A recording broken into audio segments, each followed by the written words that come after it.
With first card. Relationship में कुछ issues हुए हैं, कुछ प्रॉब्लम्स हुई हैं, ऐसा यहाँ पर दिख रहा है मुझे।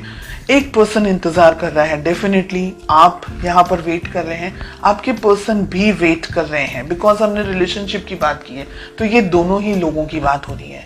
ओके, शायद कुछ इश्यूज हुए हैं, शायद कुछ प्रॉब्लम्स हुई हैं पास्ट में, जिसकी वजह से आप दोनों इस वक्त शायद बात नहीं कर रहे हैं या बहुत ही कम बात कर रहे हैं।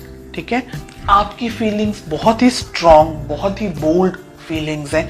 फेमिनाइन अगर एनर्जी की बात करूं तो पूरी फुल फॉर्म फेमिनाइन एनर्जी है, ओवर फ्लडेड एनर्जी मुझे फेमिनाइन एनर्जी यहाँ पर दिख रही है।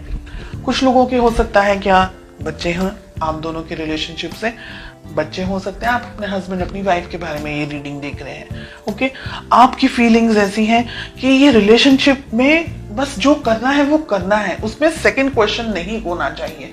रिलेशनशिप इंपॉर्टेंट है, which is like very clear, उसके बाद में और कुछ चीजें इंपॉर्टेंट नहीं है। तो आपको पता है आपको क्या करना है, आप बहुत ही सॉर्टेड हैं अपनी लाइफ में, आपको कोई और सेकंड थॉट्स या कोई और चीजें मन में नहीं आती है, आपको पता है आपको क्या करना है।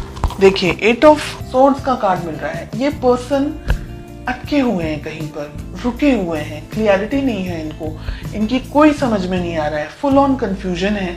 बहुत सारी चीजों से एक साथ शायद ये व्यक्ति डील कर रहे हो, बहुत सारी जिंदगी में इनकी उथल पुथल चल रही हो, कुछ चेंजेस आ रहे हो रिलेशनशिप में, या इनकी अपनी पर्सनल जिंदगी में काम को लेकर के, प्रोफेशन को लेकर के, तो ब्लॉकेजेस बहुत हैं इनके मन में। मिस करते हैं आपको, आप दोनों एक दूसरे को मिस करते हैं, लेकिन शायद मुझे लग रहा है कि आप दोनों ही अपनी फीलिंग्स एक दूसरे से शेयर नहीं करते। आप दोनों को या आपको किस तरीके से अप्रोच करनी चाहिए, आपका किस तरीके का वर्तन होना चाहिए, व्यवहार होना चाहिए। 9 ऑफ पेंटिकल्स, आपकी एनर्जीज कितनी स्ट्रांग है, क्लियर सॉर्टेड एनर्जीज यहाँ पर मुझे दिख रही है। और आपकी बात मैं यहाँ पर इसलिए कर रही हूँ क्योंकि हो सकता है आपके पर्सन ये रीडिंग नहीं देख रहे, तो मैसेज तो आपको आपके पास ही जाने वाला है, आप शेयर करें वो दूसरी बात है। आप बहुत सॉर्टेड आउट हैं अपने रिलेशनशिप को लेकर के, अपने पार्टनर को लेकर के। जितनी क्लैरिटी मुझे आपके अंदर दिख रही है उतनी क्लैरिटी मुझे आपके पार्टनर में नहीं दिख रही है। आपके पर्सन ब्लॉक्ड हैं, ब्लॉक्ड एनर्जीज में है। हो सकता है कि आप थर्ड पार्टी सिचुएशन के अंदर हैं, आपके पर्सन किसी और से ऑलरेडी मैरिड हैं और आप दोनों अब रिलेशनशिप में आगे नहीं बढ़ सकते हैं क्योंकि उनके बच्चे भी हैं। दोनों में से एक के बच्चे हैं, दोनों में से दोनों ही पार्टनर्स के, आपके और आपके पर्सन के, किसी और व्यक्ति के साथ में बच्चे हों, ऐसा भी हो सकता है, but kids I can see. Okay, या आप ही के बच्चे हों अकेले और उनके नहीं हो, तो बच्चे यहाँ पर दिख रहे हैं रिलेशनशिप के अंदर। ब्लॉकेजेस बहुत सारे हैं, प्यार है लेकिन इसको एक्सेप्ट करने की, इसको समाज के सामने लेकर आने की, या कन्फेस करने की, या इस रिलेशनशिप को नेक्स्ट लेवल पर लेके जाने की ताकत नहीं है उनके अंदर। तो डेफिनेटली दिख रहा है पोटेंशियली आप दोनों क्या उम्मीद कर सकते हैं इस रिलेशनशिप में, आप क्या सोच सकते हैं रिलेशनशिप में। बहुत ही ब्रूटल हमें किंग ऑफ सोर्ड्स के साथ में 2 ऑफ वॉन्ड्स का कार्ड मिल रहा है, यानी अगर आप दोनों के बीच में इंटरेक्शन भी होगा, बात भी होगी, तो वो कोई नतीजे पर नहीं पहुंचेगी।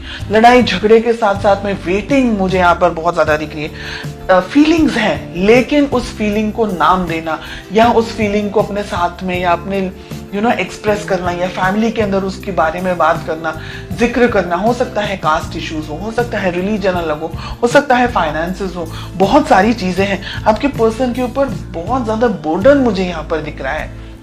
ये व्यक्ति चाह करके भी कुछ डिसीजन नहीं ले सकते, ऐसी एनर्जीज हमें यहाँ पर दिख रही है, क्योंकि ये कंफ्यूज्ड है, इनको समझ नहीं आ रहा है कि इनको चूज क्या करना है। रहा सवाल आपका, बिकॉज आप इस रीडिंग को देख रहे हैं, तो आप क्या कर सकते हैं। अगर आप किसी मैरिड पर्सन से डील नहीं कर रहे हैं, अगर आप सिंगल हैं, आपके पार्टनर भी सिंगल हैं, उन्हीं के लिए बात हो रही है, तब आप अपने मन की बात इनसे कर सकते हैं, इनसे कह सकते हैं, इनके अंदर उस प्यार मोहब्बत को जगा सकते हैं। बिकॉज एस ऑफ कप्स का कार्ड आ रहा है, आप नई तरीके से शुरुआत कर सकते हैं, नई एनर्जीज के साथ में शुरुआत कर सकते हैं। लेकिन अगर आपके पर्सन, आपके पार्टनर किसी और के साथ में कमिटेड रिलेशनशिप में हैं, और या आप किसी और के साथ में कमिटेड रिलेशनशिप में हैं, then I will say leave it, क्योंकि आप दोनों का जो फ्यूचर है यहाँ पर पेन, दर्द, तकलीफ, स्ट्रेस, नेगेटिविटी, गुस्सा, हार्ट ब्रेक के अलावा इस वक्त मुझे कुछ नहीं दिख रहा है। तो अगर आप सिंगल हैं तभी आगे बढ़े, अगर आप किसी के साथ कमिटेड हैं या आपके पार्टनर किसी के साथ कमिटेड है तो फिर आप ये इस बात को समझें कि कल रोने से अच्छा है आज रो लेना, क्योंकि कल और ज्यादा तकलीफ होगी और ज्यादा दर्द होगा। तो बेटर है कि हम आज से ही अपने जख्मों को, अपने दर्द को, अपनी तकलीफों पर मलहम लगाना शुरू कर दें। तो आगे आपको तकलीफ हो, बिकॉज हमें 3 ऑफ जो सोर्ड्स का कार्ड मिल रहा है, एस ऑफ सोर्ड्स का कार्ड मिल रहा है, क्योंकि ये व्यक्ति अगर अटक गए ना दुविधाओं के अंदर, ये व्यक्ति अपनी फैमिली को ही चूज करेंगे। उनके पास कोई ऑप्शन नहीं, स्पेशली अगर मैरिड है तो उनके पास कोई ऑप्शन है ही नहीं। तो फिर उस उम्मीद में जीना और अपने आप को रोज परेशान करना कि ये व्यक्ति लौट कर आ जाए, मेरे पास आ जाए, मेरी शादी हो जाए, वो उनको डाइवोर्स, किसी अपनी वाइफ या अपने हस्बैंड को डाइवोर्स दे दे, ऐसी सब चीजें फिल्मों में से बाहर निकल के रियलिटी में आना बहुत जरूरी है।